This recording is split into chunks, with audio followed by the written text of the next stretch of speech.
Hello dear students, myself Dr. Yud Gupta. Today in this video, we'll study about transistor as an amplifier. तो transistor जो है वो amplifier की तरह किस तरह बिहेव करते हैं वो हम आज की वीडियो में स्टडी करेंगे. अब देखो जो हमारा एम्पलीफायर होता है इसका जो बेसिक पर्पस होता है वो होता है किसी भी इनपुट सिग्नल को एम्पलीफाई करना. मान लो हमने यहाँ पे एक छोटा सा इनपुट सिग्नल दिया एंड वो हमें एम्पलीफाई होके एक बड़े फॉर्म में वेव फॉर्म में मिलेगा. This is known as an amplifier. अब देखेंगे कि ट्रांजिस्टर जो है वो एम्पलीफाई की तरह किस तरह बिहेव करता है. इन द प्रीवियस वीडियोस हमने दो तरह के ट्रांजिस्टर स्टडी किए. फर्स्ट कॉन्फ़िगरेशन जो हमने स्टडी की थी that is a common base configuration. In second जो इम्पॉर्टेंटली हमने स्टडी की थी वो थी हमारी कॉमन एमिटर कॉन्फ़िगरेशन. ये दोनों ही एज अ ट्रांजिस्टर किस तरह एक्ट करेंगे वो हम आज की वीडियो में स्टडी करेंगे. So without wasting any time let's start our video. Now let is understand कि हमारा जो कॉमन बेस एम्पलीफायर है वो किस तरह से एक्ट करता है. तो सबसे पहले हमने क्या करना है, इसका जो सर्किट डायग्राम है वो हमने यहाँ पे ड्रॉ करके रखा है. अब देखो जो हमारा कॉमन बेस ट्रांजिस्टर है वो किस तरह से एम्पलीफायर की तरह एक्ट करेगा. तो सबसे पहले हमने क्या किया, यहाँ पे कॉमन बेस कर दिया. मतलब this was our common base configuration जिसमें हमने क्या किया हुआ है, बेस को कॉमन कर रखा है. मतलब बेस को हमने क्या कर रखा है, यहाँ पे ग्राउंडेड कर रखा है और एमिटर जंक्शन के साथ एक इनपुट रेजिस्टेंस लगाई हुई है एंड एक इनपुट वोल्टेज लगाई हुई है. ठीक है. एंड आउटपुट में हमने क्या किया हुआ है, एक लोड रेजिस्टेंस लगाया हुआ है एंड साथ ही हमने बैटरी लगाई हुई है जिसे हम BCC का नाम दे देते हैं. एंड जो हमारी एमिटर के साथ बैटरी लगी हुई होगी उसके हम नाम दे देंगे दैट इज़ BEE. एंड यहाँ पे हमने हमारा इनपुट जो सिग्नल है वो दिया हुआ है that is our input waveform हम कह सकते हैं, इनपुट वोल्टेज कह सकते हैं. एंड RL क्या है जिसके अक्रॉस हम आउटपुट वोल्टेज जो है वो. नाउ लेट अस अंडरस्टैंड कि common base amplifier. Now let us understand कि हमारा जो कॉमन बेस ट्रांजिस्टर था वो एम्पलीफायर की तरह किस तरह बिहेव करेगा. अब देखो जो बेस है, बेस को हमने क्या कर रखा है, यहाँ पे ग्राउंडेड किया हुआ है. ठीक है. मतलब दोनों साइड से देखो, अगर ट्रांजिस्टर को देखते हैं हम ज़्यादातर मोस्टली NPN ट्रांजिस्टर यूज़ करते हैं. एमिटर जंक्शन हमने लेफ्ट साइड पे रख लिया एंड कलेक्टर जंक्शन हमने राइट साइड पे रख लिया. ठीक है. एंड हमें पता है कि जो हमारा कॉमन बेस ट्रांजिस्टर होता है उसमें हम एमिटर बेस जंक्शन को फॉरवर्ड बायस करते हैं एंड जो हमारा बेस कलेक्टर जंक्शन रहता है उसे हम रिवर्स बायस करते हैं. ठीक है. ये हमने लास्ट वीडियोस में स्टडी किया था. अगर आपने लास्ट वाली वीडियोस नहीं देखी हैं तो प्लीज़ जाकर लास्ट वाली वीडियोस देख लें जिसमें हमने common base configuration, common base characteristics, common emitter characteristics and common emitter configuration के बारे में अच्छे से स्टडी किया हुआ है. ठीक है. उसका लिंक मैं आपको यहाँ पे आई बटन के साथ दे दूंगी और वहाँ पे आपको मिल जाएगा. एंड अगर फिर भी नहीं मिल रहा तो आप प्लेलिस्ट में जाकर सीरियल ऑर्डर के अकॉर्डिंग वीडियोस को देख सकते हैं. अब देखते हैं कि हमारा जो कॉमन बेस ट्रांजिस्टर है वो एम्पलीफायर की तरह किस तरह बिहेव करेगा. अब देखो इसके साथ हमने क्या किया हुआ, एक इनपुट रेजिस्टेंस रख दी है और यहाँ पे एक इनपुट वोल्टेज दी गई है जिसे हमने एक छोटे से वेव फॉर्म के साथ रिप्रेजेंट किया है. एंड दिस वोल्टेज जो कि एमिटर एंड बेस के साथ कनेक्टेड है इसे हम BE का नाम दे देते हैं जो कि हमारे इस जंक्शन को, एमिटर बेस जंक्शन को फॉरवर्ड बायसिंग करने में हेल्प करेगी. एंड दूसरी तरफ देख लेते हैं. एंड दूसरी तरफ क्या है, हमारे पास एक लोड रेजिस्टेंस है जो हमने कनेक्ट की हुई है जिसके अक्रॉस हम आउटपुट वोल्टेज जो है वो प्राप्त करेंगे. एंड यहाँ पे इस जंक्शन को that is a collector base junction को हमने रिवर्स बायस किया हुआ है by using this voltage battery which is known as a BCC.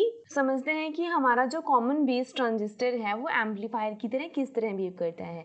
अब देखो सबसे पहले हमने इसे एक इनपुट सिग्नल दिया. मान लो कि सबसे पहले सिर्फ पॉजिटिव हाफ के लिए हम देख रहे हैं. पॉजिटिव हाफ सिग्नल यहाँ पे जब गया तो जो हमारा एमिटर जंक्शन था जो कि हमारा NPN ट्रांजिस्टर है, जब N के पास ये पॉजिटिव सिग्नल जाएगा मीन्स ये हमारे पास फॉरवर्ड बायसिंग नहीं होगा तो ये क्या हो जाएगा, रिवर्स बायसिंग की तरह एक्ट करेगा. एंड जिसके कारण जो हमारा एमिटर करंट की वैल्यू है वो डिक्रीज हो जाएगी. एंड हमें पता है जो हमारा एमिटर करंट होता है that is the combination of base current and the collector current. अब देखो बेस को हमने कर दिया है grounded, it means this is equal to 0. मतलब अगर एमिटर करंट जो होगा वो डायरेक्टली प्रोपोर्शनल होगा कलेक्टर करंट के. मतलब अगर हमारा एमिटर करंट डिक्रीज कर रहा है तो कलेक्टर करंट भी क्या होगा, डिक्रीज करेगा. इट मीन्स कलेक्टर करंट क्या हो जाएगा, डिक्रीज हो जाएगा. जब कलेक्टर करंट डिक्रीज हो गया तो अब हम देखेंगे कि इस हमारे आउटपुट वोल्टेज के करस्पॉन्डिंग कितनी वोल्टेज हमें देखने को मिलेगी. So BCB according to the Kirchhoff's voltage law it will become equals to BCC minus of IC into of RL. ये रहता है. अब देखो अगर IC की वैल्यू डिक्रीज हो रही है means this factor is decreasing, तो जो हमारा BCV होगा वो क्या हो जाएगा, वो इंक्रीज कर जाएगा. मतलब जो वोल्टेज हमें मिलेगी across this collector base junction that will increase. मतलब हमें यहाँ पे क्या मिलेगा, पॉजिटिव सिग्नल ही मिलेगा, जिसके कारण हमारे पॉजिटिव हाफ साइकिल के करस्पॉन्डिंग हमें पॉजिटिव आउटपुट ही मिल रही है.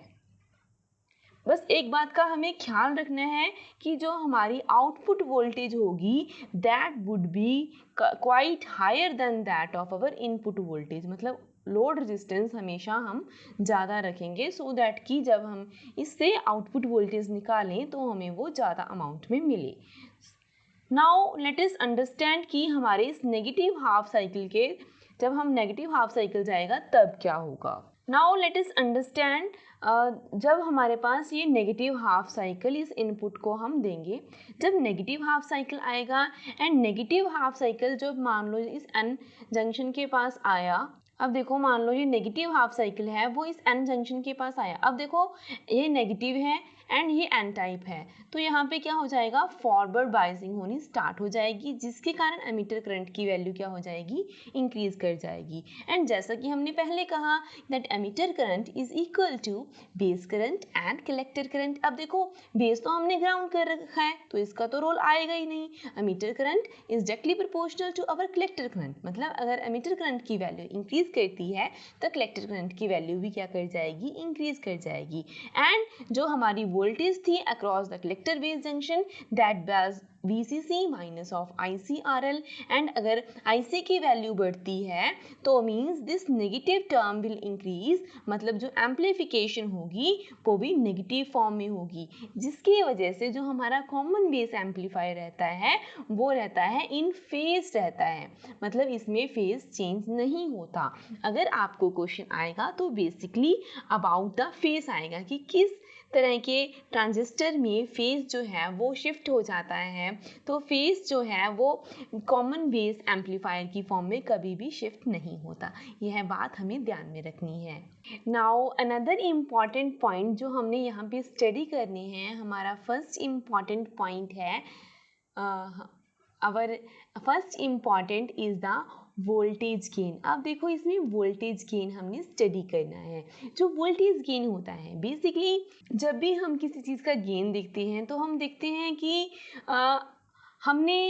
हमें आउटपुट कितनी मिली डिवाइड बाय हमने कितनी इनपुट उसमें डाली थी. इसे आप इस तरह भी समझ सकते हैं कि मान लो कि आपके कितने मार्क्स आए डिवाइड बाय आपने कितनी इसमें इनपुट डाली थी. मतलब कितना उसमें आपने एफर्ट डाला था, कितनी हमारी वीडियोस देखी थी, कितने टेस्ट सीरीज अटैम्प्ट किए थे, ये सारा वो आपको गेन होगा. अगर आपने ज़्यादा टेस्ट सीरीज अटैम्प्ट करी होंगी तो आपको ज़्यादा गेन होगा. सिमिलरली वोल्टेज गेन में क्या है कि हमने आउटपुट में हमें कितना वोल्टेज मिला डिवाइडेड बाय हमने इनपुट में कितना वोल्टेज लगाया था. अब देखो output voltage according to the Ohm's law voltage क्या होता है, V is equals to of IR होता है. तो यहाँ पे हमारा आउटपुट करंट क्या रहता है, वो रहता है IC. एंड आउटपुट रेजिस्टेंस क्या रहती है, वो रहती है हमारी RL. एंड इसमें हमारा इनपुट करंट क्या रहता है विच इज़ IE.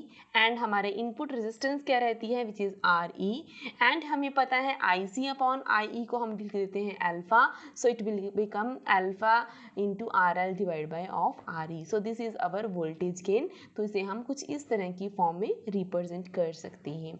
नाउ हम स्टडी करेंगे इसका पावर गेन जो कि बहुत इम्पॉर्टेंट है. तो पावर गेन को हम कैसे कैलकुलेट करते हैं. अब देखो हमें पता है, हमने लोअर क्लासेस में स्टडी किया हुआ है that power is equals to voltage multiply by that of the current. अब देखो वोल्टेज, अब पावर गेन कैलकुलेट करना है तो voltage gain multiply by our current gain. ठीक है ना. वोल्टेज गेन क्या है हमारे पास, वोल्टेज गेन की वैल्यू है अभी कैलकुलेट की है which is alpha RL divide by of RE and current gain हमें पता है output current is IC and input current was IE. This was again equal to alpha, तो इसे हम लिख सकते हैं alpha square RL divide by of RE. So this was the power gain for our common base amplifier. तो ये हमारे पास formula आ गया फॉर द पावर गेन. अब देखो हमारे पास क्या चल रहा है, हमारे पास दो टेलीग्राम ग्रुप्स चल रहे हैं.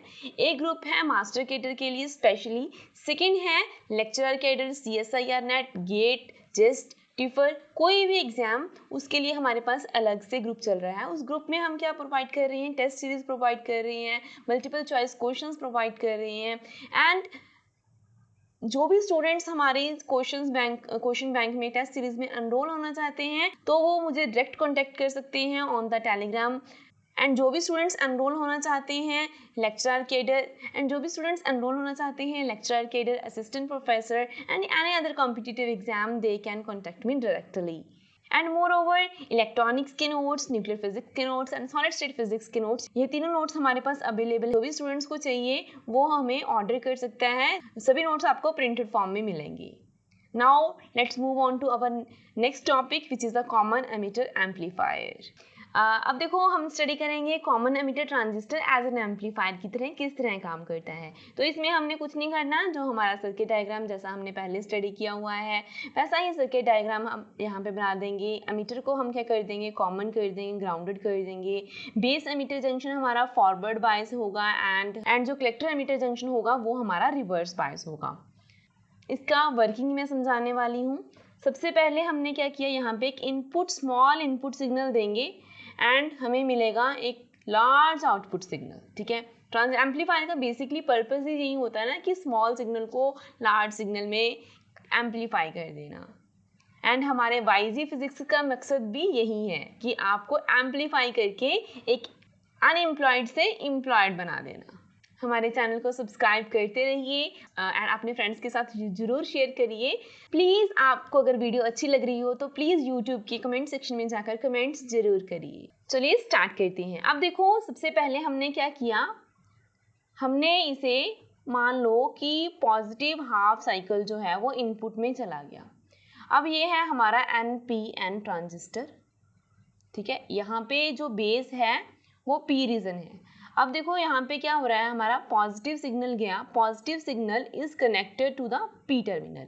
मींस ये क्या हो जाएगा, हमारा फॉरवर्ड बायस्ड हो जाएगा. फॉरवर्ड बायस्ड हो जाएगा मतलब हमारा जो बेस करंट है वो इंक्रीज करेगा. अब जब बेस करंट इंक्रीज करेगा, because IE is always equal to base current and collector current, ये होता है हमारे पास. अब देखो IE क्या है, हमारा ग्राउंडेड है, तो IB is negative of IC. मतलब अगर बेस करंट इंक्रीज करेगा तो कलेक्टर करंट भी इंक्रीज करेगा but in the opposite direction. ठीक है, अब देखो जब बेस करंट इंक्रीज कर रहा है, कलेक्टर करंट इंक्रीज कर रहा है, तो जो हमारी आउटपुट वोल्टेज है across this output section which is BCE, it is equals to BCC minus of IC into of RL. अब देखो IC इंक्रीज कर रहा है मतलब this factor is increasing and जिसकी वजह से क्या हो जाएगा, ये वाला फैक्टर डोमिनेट कर जाएगा in comparison to this factor and जो हमें आउटपुट मिलेगी that will be in the negative form मिलेगी. मतलब इनपुट हमारी अगर पॉजिटिव की फॉर्म में थी तो आउटपुट हमारी नेगेटिव की फॉर्म में हमें मिलेगी but in the amplified form. Amplified form में क्यों मिलेगी, बिकॉज जो हमारा RL की वैल्यू है वो RB की वैल्यू से कहीं ज़्यादा है. Now let us study the negative input का नेगेटिव साइकिल.